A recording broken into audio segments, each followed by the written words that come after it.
வாழ்க வையகம், வாழ்க வளமுடன். அனைத்து உறவுகளுக்கும் இனிய வணக்கம். நிகழும் ஸ்ரீ மங்களகரமான சோபகிருது ஆண்டு மாசி மாதம் 18ஆம் தேதி வெள்ளிக்கிழமை அன்று சுவாதி நட்சத்திரத்தில் பஞ்சமி திதியில் அமிர்த யோகம் கூடிய நன்னாளில் இந்த மகத்தான மார்ச் மாதம் பிறக்கிறது. பிறக்கும் இம்மாத கிரக நிலைகளை பார்க்கும் போது மேச ராசியில் குரு பகவானும் கன்னி ராசியில் கேது பகவானும் உள்ளனர். இம்மாத தொடக்கத்தில் சந்திர பகவான் துலாம் ராசியில் உள்ளார். செவ்வாய் மற்றும் சுக்கிர பகவான் மகர ராசியிலும், சூரியன் சனி புதன் பகவான் கும்பராசியிலும், ராகு பகவான் மீனராசியிலும் சஞ்சாரம் செய்கின்றனர். இம்மாத கிரகங்களின் பெயர்ச்சி என எடுத்துக்கொண்டால் புதன் பகவான் மார்ச் மாதம் 7ஆம் தேதி கும்பராசியில் இருந்து மீனராசிக்கும், மார்ச் மாதம் 26ஆம் தேதி மீனராசியில் இருந்து மேசராசிக்கு என இருமுறை பிரவேசம் செய்கின்றார். மார்ச் மாதம் 7ஆம் தேதி சுக்கிர பகவான் மகர ராசியில் இருந்து கும்பராசிக்கும், மார்ச் 14ஆம் தேதி சூரிய பகவான் கும்பராசியில் இருந்து மீனராசிக்கும், மார்ச் மாதம் 15ஆம் தேதி செவ்வாய் பகவான் மகர ராசியில் இருந்து கும்பராசிக்கும் பயிற்சி அடைகின்றனர். இந்த கிரக அமைப்பினால் உங்கள் வாழ்வில் ஏற்படக்கூடிய சுபம் மற்றும் அசுப பலன்கள் என்ன, அதற்கான பரிகாரம் மற்றும் தெய்வ வழிபாடு என்ன என்பதனை பற்றி காண்போம். மாசி மாதத்தின் பிற்பகுதியும் பங்குனி மாதத்தின் முற்பகுதியும் இணைவது இந்த மார்ச் மாதம் ஆகும். பனிக்காலம் முடிந்து வசந்த காலம் துவங்க போகிறது. இனி உங்கள் வாழ்விலும் வசந்தம்தான். திடீரென கோடிகளில் சம்பாதிக்கும் வாய்ப்பும், ஜாக்பாட் அடித்தது போல பணம் குவியும் யோகமும் உண்டாக போகிறது. தயாராக இருந்துக்கோங்க. பண கஷ்டம், துன்பம், அவமானம் அனைத்தும் உங்களை விட்டு விலக போகும் நேரம் இது. மகர ராசி அன்பர்களே, இம்மாதம் புதிய ஆடை ஆபரணங்கள் சேரும். விருந்து விசேஷங்களில் கலந்து கொள்ளும் வாய்ப்பு உண்டாகும். கணவன் மனைவிக்கு இடையே அந்யோன்யம் அதிகரிக்கும். வெளி வட்டாரத்தில் மதிப்பு மரியாதையும் கூடும். அரசாங்க விவகாரங்கள் சாதகமாக முடியும். குரு பகவானின் பார்வைகள் சாதகமாக இருப்பதால் திருமணம், வளைகாப்பு போன்ற சுப நிகழ்ச்சிகள் நல்லபடி நடைபெறும். உறவினர்கள் வருகையால் வீட்டில் மகிழ்ச்சி நிலவும். சிலருக்கு குழந்தை பாக்கியம் கிடைக்கும். கணவன் மனைவிக்கிடையே ஏற்பட்டிருந்த பிணக்குகள் நீங்கி ஒற்றுமை பலப்படும். குடும்பத்தில் மகிழ்ச்சியும் உற்சாகமும் நிறைந்திருக்கும். பிள்ளைகளின் பிடிவாத போக்கு மாறும். அவர்களின் விருப்பத்தை நிறைவேற்றி மகிழும் வாய்ப்பு ஏற்படும்.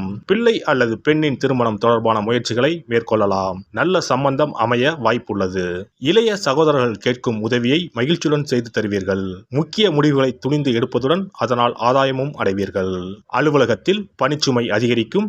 எந்த ஒரு வேலையையும் சற்று கஷ்டப்பட்டுத்தான் முடிக்க வேண்டியிருக்கும். தீவிர முயற்சியின் பேரிலேயே உங்களின் கோரிக்கைகள் நிறைவேறும். சக ஊழியர்களால் ஓரளவு உதவி உண்டு. தொழில் வியாபாரத்தை பொறுத்தவரை கூடுதலாக உழைக்க வேண்டும். ஆனால் அதற்கேற்ற ஆதாயம் கிடைக்கும் என்று சொல்வதற்கில்லை. பங்குதாரர்களால் வியாபாரத்தில் லாபம் கூடுதலாக கிடைக்கும். வியாபாரத்தை விரிவுபடுத்த வங்கி கடனுதவி கிடைக்கும். குடும்பத்தை நிர்வகிக்கும் பெண்களுக்கு மகிழ்ச்சி தரும் மாதமாகவே இருக்கும். குடும்ப பொறுப்புகளை நிறைவேற்றுவதில் சிரமம் எதுவும் இருக்காது. அக்கம் பக்கத்து வீடுகளில் உள்ளவர்கள் உதவிகரமாக இருப்பார்கள். அலுவலகம் செல்லும் பெண்களுக்கு பணிகளில் கூடுதல் கவனம் தேவை. மாணவர்களுக்கு எதிர்காலம் பற்றிய திட்டங்கள் மனதில் தோன்றும். கல்வியில் கூடுதல் கவனம் செலுத்துவீர்கள். கலைஞர்களுக்கு தங்கு தடையின்றி புதிய வாய்ப்புகளை பெறலாம். புகழ் பாராட்டு வந்து சேரும். நற்பெயர் எடுப்பதற்குண்டான சூழ்நிலைகள் உருவாகும். எதிர்பார்த்த உதவிகள் வந்து சேரும். அரசியலில் உள்ளவர்களுக்கு நல்ல பலன்கள் கிடைத்தாலும் அதே நேரத்தில் விழிப்புடன் செயல்படுவதும் நன்மை தரும்.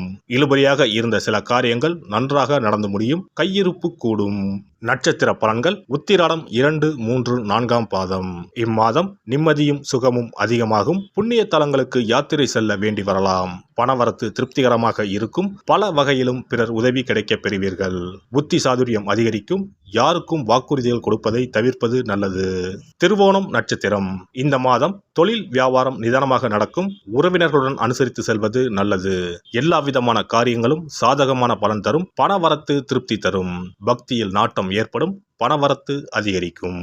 அவிட்டம் 1ஆம் 2ஆம் பாதம். இந்த மாதம் எதிர்ப்புகள் அகலும். நீண்ட நாட்களாக இருந்து வந்த பிரச்சனைகள் தீரும். உதவிகளை செய்து மன திருப்தி அடைவீர்கள். கொடுத்த வாக்கை காப்பாற்ற எடுக்கும் முயற்சிகள் சாதகமாக முடியும். மனதில் இருந்த குழப்பம் நீங்கி திருப்தி நிலவும். பணவரவு எதிர்பார்த்தபடி வந்து சேரும். சனி பகவானை தீபம் ஏற்றி வணங்கி வழிபட உடல் ஆரோக்கியம் பெறும். கஷ்டங்கள் குறையும்.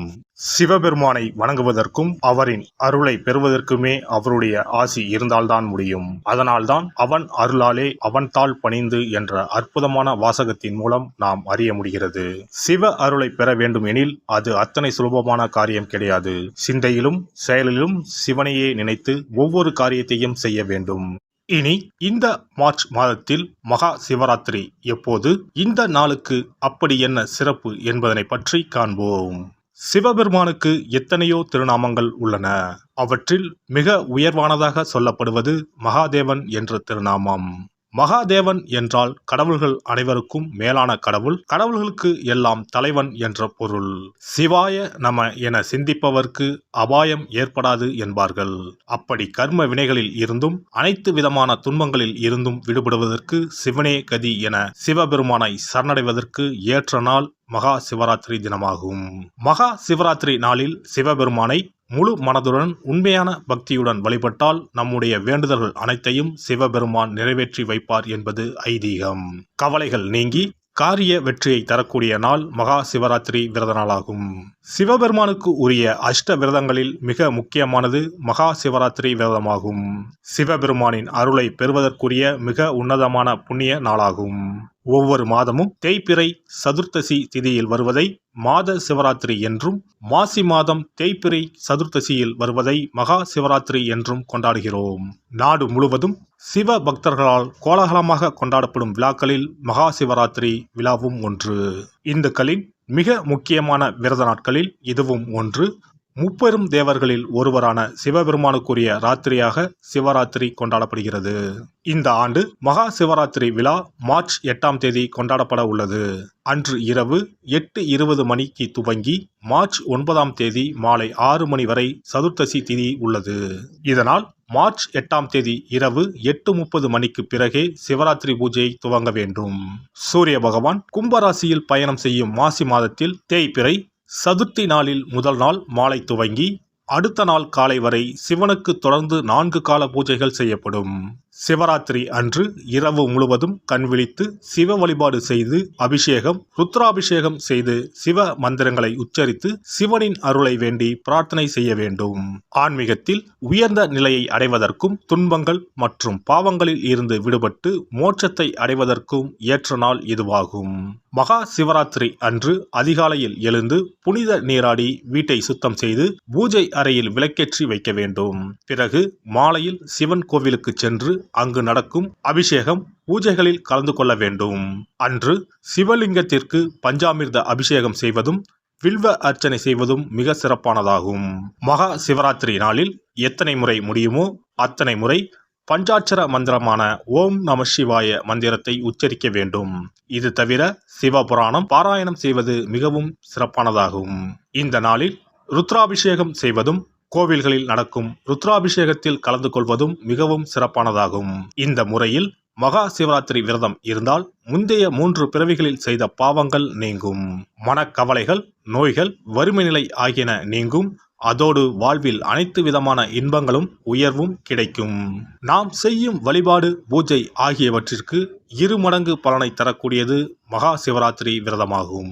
தஞ்சாவூர் மாவட்டத்தில் உள்ள பட்டுக்கோட்டை செட்டியக்காடு அர்த்த நாரீஸ்வரர் ஆலயத்தில் வரும் மார்ச் 8ஆம் தேதி வெள்ளிக்கிழமை மகா சிவராத்திரி அன்று 4 கால பூஜைகள் நடைபெற உள்ளன. இந்த பூஜைகளில் நீங்களும் கலந்து கொண்டால் தம்பதி ஒற்றுமை, மனப்பேறு, குழந்தை பேறு, ஆரோக்கியம், ஆயுள், செல்வம், புகழ் உள்ளிட்ட சகல நன்மைகளும் கிட்டும்.